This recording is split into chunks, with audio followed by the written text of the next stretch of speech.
And the topic I want to cover today for this belly fat removal is rest.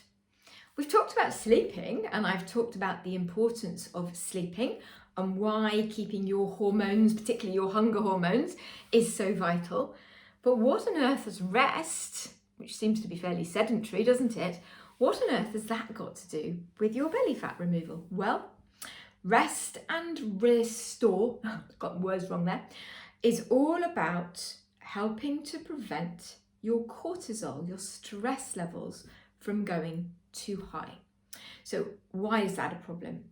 When you've got elevated cortisol levels because you're constantly stressed, your body is always ready for some kind of fight, ready for some kind of crisis. And that means that the way it is dealing with your fat deposits and your food is in a different way from that which it should be. If you can switch off that constant anxiety and stress, your body can go back to utilizing your food, as long as it's the right amount, in the way that it's meant to, and that will have an effect, a positive effect, on this storage of fat around your stomach. Now, how on earth can that be? So, the way that I often describe this is the tiger and the donkey, or whatever. No, tigers and donkey. A tiger and another animal. So the another water buffalo, that's the one. The water buffalo is down at the watering hole and it's minding its own business. The tiger is over there. Tiger sees the water buffalo and thinks, lunch.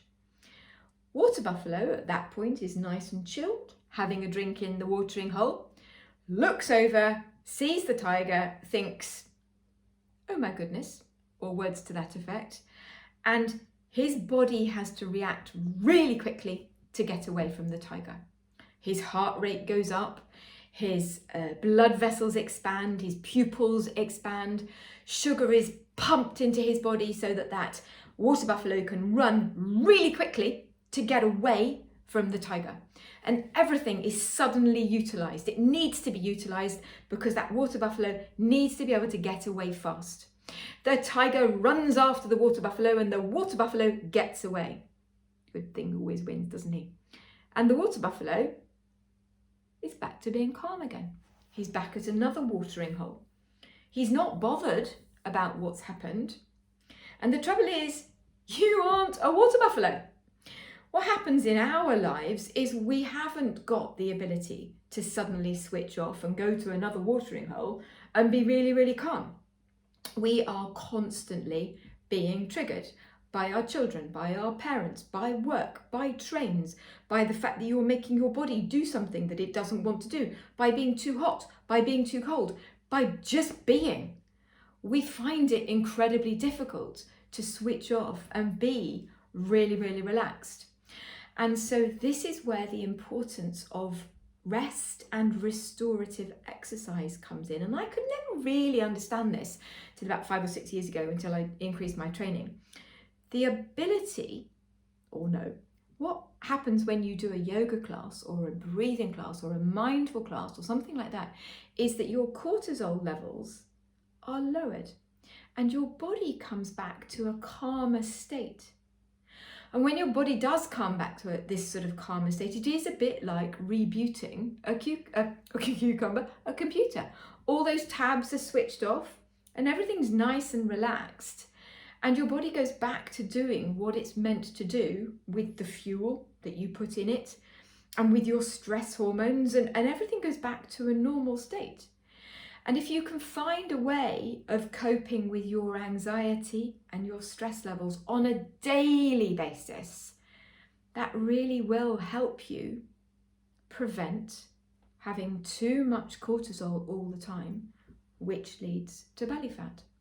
So thinking about things that you can bring into your daily life, I suspect there aren't many people who can go to a daily yoga practice. Yes, yoga often, if it's good, takes over an hour to do, maybe sometimes 2. So a lot of people don't have time for that. But even taking time to do 1, 2, 3, 4 minutes of mindfulness or deep breathing, a yoga class perhaps once or twice a week, Even, believe it or not, just getting outside for 20 minutes a day, preferably in the green, it's called forest bathing, can have a massive effect on helping you deal with anxiety and reducing your stress levels. Actually phoning a friend and having a laugh, calling a friend, going out for a walk with a friend can also have a really positive effect on anxiety reducing stuff. A friend of mine likes to do colouring. She's got one of those colouring books and she painstakingly colours in the little squares, and she does it because it's mindful. Something she can't really think about anything else while she's doing it. Anything away from a screen is a really good idea. So anxiety, funnily enough, is a big trigger for midlife weight gain. And if you can get on top of your anxiety, and again, as I mentioned before, one of the things that I do on my online course is help people work out where that anxiety is coming from and take those problems off their metaphorical plate. What's on your plate and what can you take off it? Are there things that you can get other people in your family to do to help you to reduce your anxiety? Sometimes it's as simple as just sitting down and going through day-to-day life and thinking, well, actually, I don't need to do that anymore. And then my anxiety levels will drop. I hope that's lifted yet another lid on the belly fat problem, and that's given you something to think about. I look forward to seeing you just once more. Bye.